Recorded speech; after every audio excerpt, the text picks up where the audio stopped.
उत्तराखंड में भीषण गर्मी न केवल रोजमर्रा की जिंदगी पर असर डाल रही है, बल्कि सेहत के लिए भी एक बड़ा खतरा बनती जा रही है।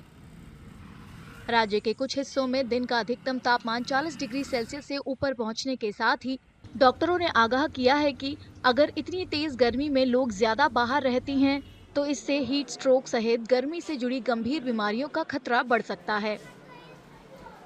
आमतौर पे जब भी समर स्टार्ट होती है तो लगभग 35 से 38 डिग्री टेम्परेचर हम लोग सहन कर सकते हैं। हमारी ह्यूमन बॉडी है 35 से 38 टेम्परेचर यूजुअली सहन कर लेती है। बट जब टेम्परेचर 39-40 डिग्री होता है ना, तो बॉडी का जो थर्मोस्टेट है वो डिसरेगुलेट हो जाता है। तो ऐसे में ना हीट स्ट्रोक होने का डर रहता है।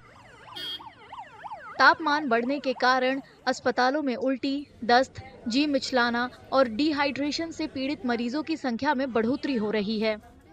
डॉक्टरों के अनुसार गर्मी का सबसे ज्यादा प्रभाव छोटे बच्चों पर पड़ रहा है। अभी जब से मई स्टार्ट हुआ है, गर्मी का काफ़ी असर दिखाई दे रहा है बच्चों पर। यहाँ पर उल्टी दस्त की ओपीडी बहुत ज़्यादा बढ़ गई है। लगभग 90% पेशेंट उल्टी दस्त से ही आ रहे हैं और कई मरीज सिवियर डिहाइड्रेशन में भी जा रहे हैं, जिससे कुछ बच्चों की इवन जान तक नौबत आ गई, जान जाने की भी नौबत आ गई।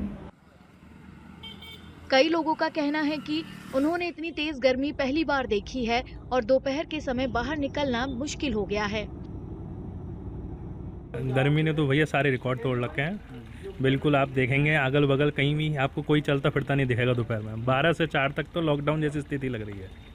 बस ग्राहक या तो सुबह और शाम ही निकल रहा है। इस समय तो बहुत भीषण गर्मी का प्रकोप है। मैं तो कह रहा हूँ इस समय घर से निकलना ही नहीं चाहिए। दोपहर में 12 बजे से लेकर शाम के 4 बजे तक बहुत ही ज़्यादा गर्मी लग रही है। मेरे से बर्दाश्त नहीं हो रही है। कुछ लोगों का कहना है कि भीषण गर्मी के कारण दिहाड़ी मजदूरों को काम करने में काफी दिक्कतों का सामना करना पड़ रहा है। इनके पास अपनी रोजी रोटी कमाने के लिए चिलचिलाती धूप में काम करते रहने के अलावा कोई और चारा नहीं है। इस गर्मी में रोडें देखो खाली पड़ी हैं, बिल्कुल कोई घर से बाहर निकल नहीं रहा है। मुँह से कपड़ा बांध कर निकल रहे हैं यहाँ से। और इस गर्मी में मजदूर लोग ज़्यादा परेशान है बेचारे, पानी से भी, और काम उनको मजबूरी में इस धूप में करना पड़ रहा है, जिसकी वजह से, क्योंकि उनको शाम को भरपेट खाना खाना है, सुबह रात को सोना, सुबह फिर उठ कर फिर आना है इस समय। जैसे जैसे पारा लगातार बढ़ रहा है और आने वाले दिनों में इससे कोई राहत मिलने की उम्मीद नहीं है। अधिकारियों ने लोगों को सलाह दी है कि वे पर्याप्त मात्रा में पानी पीते रहें, सीधे धूप के संपर्क में आने से बचें और दोपहर के दौरान बच्चों को घर के अंदर ही रखें। आपके राज्य की खबरें, आपके शहर की खबरें सबसे पहले जानने के लिए देखते रहें अमर उजाला। चैनल को सब्सक्राइब जरूर कर लें और पाएं हर अपडेट।